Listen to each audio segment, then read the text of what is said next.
आपका मेज़बान मुमताज़ मीर सोत्रा। और आज हमने बार्सिलोना का विज़िट किया, जहाँ पे हमने देखा कि किस तरह लोग कोरोना वायरस से मुतासर हुए हैं।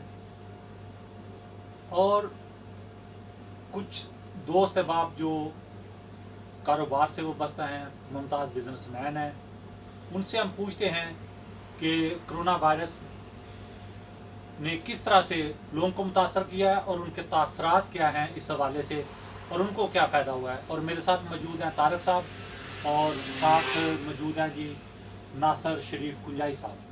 तो तारक साहब, अस्सलाम वालेकुम। सर, आप ये बताएं कि जो कोरोना वायरस ये वबा फैली है स्पेन में, इससे आपके कारोबार पर कोई असर पड़ा है या नहीं?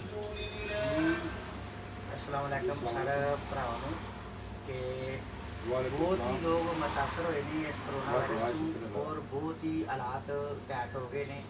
इस टाइम सारी दुनिया आती है दुकान के सारा समान लैके इकट्ठा कर रही है ताकि मुतासर हो गए ने कि पता नहीं समान मिलना कि नहीं मिलना, कि साडियां दुकानां भी खाली हो गए ने। असीं किन्ना हो सकते हैं, असीं बंदियां नाल हैल्प करांगे, उन्हां नाल टुरांगे कि बहुत ही ना हालात डाउन हो गए ने। इस मुल्क के मुतासर हो गए ने कोरोना वायरस की वजह नाल।